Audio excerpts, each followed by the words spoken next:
Alright, so this video is to demonstrate how to use the AutoCAD web application. Alright, this is for those students who cannot download and install AutoCAD onto their computers at home. Okay, this could be because they're using Chromebook or they're using Macintosh or whatever. They don't have enough disk space or enough RAM to actually run the software. So another alternative is the AutoCAD web application. So I've already logged on to Moodle here, and I'm in the Drafting 1, site. If you're in Drafting 2, it'll say Drafting 2. So I'm going to scroll down, and it says Web Links for Software. Okay, if you have the ability, you have a computer that allow you to download the version, that would be the preferred thing to do, because then your user interface on your computer at home looks exactly like it does at school. However, there's a lot of students that are having difficulty with it. That's not a problem. AutoCAD also creates a web application. So what I'm going to do is I'm going to click on this link, and it's going to open up a new web page. Okay, and it comes up like this. Alright, so the first thing I have to do is to create an account. Alright, now if you have already created an account, so you've gone in, hey, I tried to download the software, I couldn't download the software, but you created that account, that's good to go. You don't need to create another one. That same email address and password that you used to attempt to download the software will work with this as well. So if you have not done either case yet, you need to create an account. It's going to ask you for your email address, your institution like Bartow High School or whatever, and it'll ask for you to create a password. You just do that, and then you're good to go.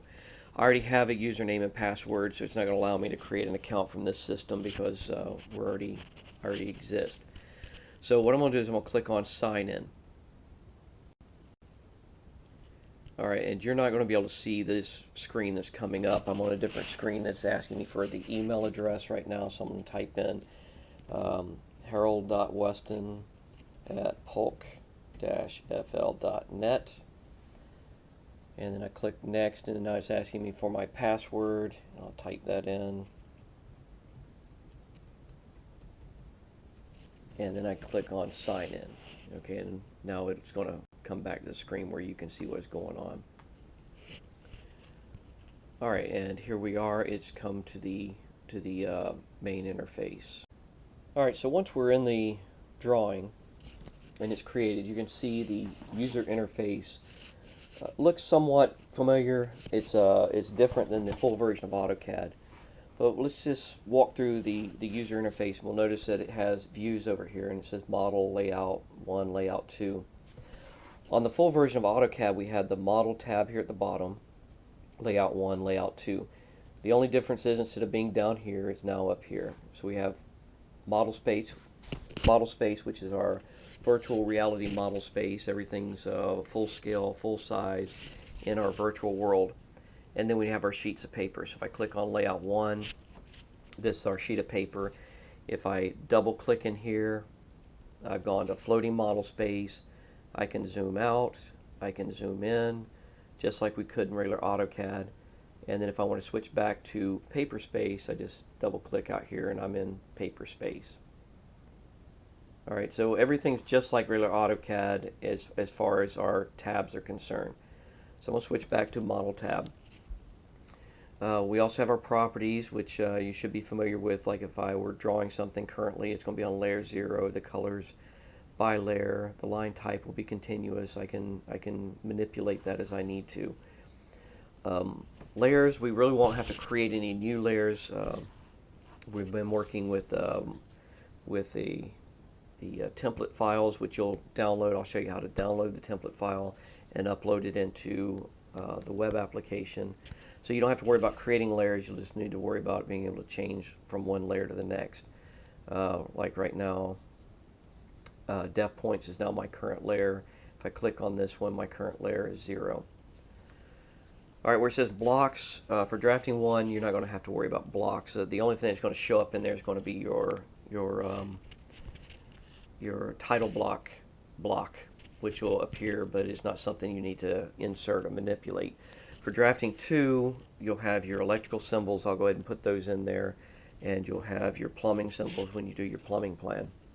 But That's for those who cannot download the architectural version of AutoCAD. You can just go in and you'll be able to plot out the pieces of the drawing that you need. All right, and XREF you don't have to worry about for our case or for our application.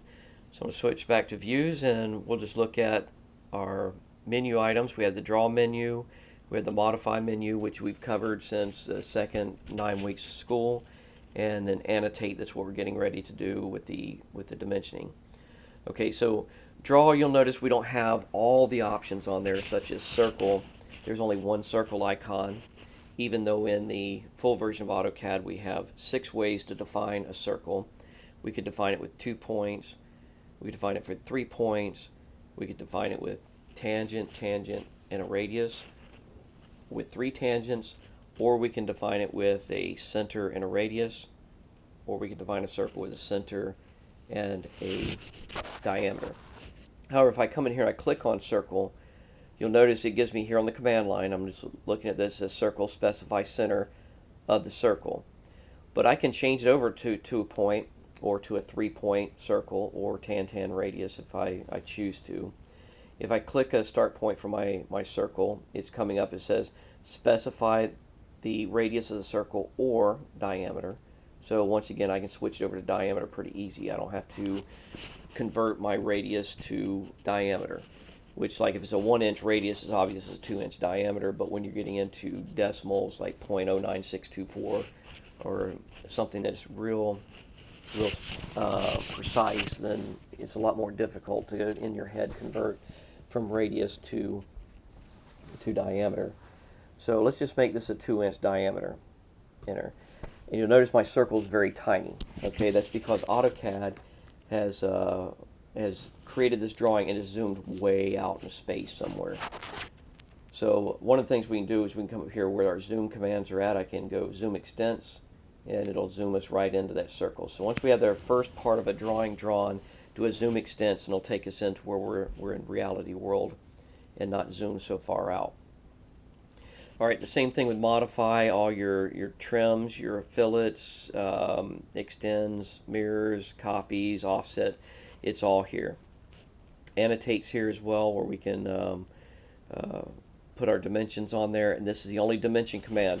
I know in the lesson, the first one we do for drafting 1, I'm going to be showing you using the full version of AutoCAD. Just all you're going to do is to click on this, everything else will kind of create from there. So we'll be able to create our angular, our baseline. You'll see I just clicked on dimension. It has our angular, baseline, continue. They're right here in a row. Okay, so you're just going to have to kind of keep a cognizant effort behind this, that it's going to be a little different than what you're seeing on future videos. All right, our O snaps are here, our object snaps, which allows us to do endpoint, midpoint, intersection, the same snaps that we've had before. They're all available. The O track snapping, that's the green line that we get that locks us into where we know which direction we're headed. And then, of course, ortho will only allow us to draw horizontal or vertical lines. Okay, and with ortho, you can't run polar and ortho at the same time. It's one or the other. So notice when I click on polar, now we're on polar tracking. All right, polar tracking is the one that allows us to come in. I can set it for 90 degrees. I can set polar tracking for 45 degrees. For example, if I were to come over here and draw a line, then with the polar tracking, notice at 0, it locks us in. If I come down, up 45 degrees, it locked us in. Come down to 90 degrees. So every 45 degrees, it locks us in with that green line, just like it did in regular AutoCAD. So it's not too difficult to figure this system out. All right, so when we're doing our drawings in class, or not in class, but over the distance learning, it may take you a little longer to do these drawings. That's fine. I'm going to make sure everybody has plenty of time in order to complete the task and to turn it in through Moodle. Alright, as you can see, I've erased everything that we've covered so far, and what I want to do is just to close out of this drawing and return to my home directory. So if I come up here to the top, I'm going to click on where it says home, and first thing it's asking me, do I want to discard changes or do I want to return to the drawing so that I can save the changes? For this case, I'm just going to discard changes. So I click discard changes, and it takes me back to the home directory. And as you can see, the test drawing we just created, we've been working on, is here.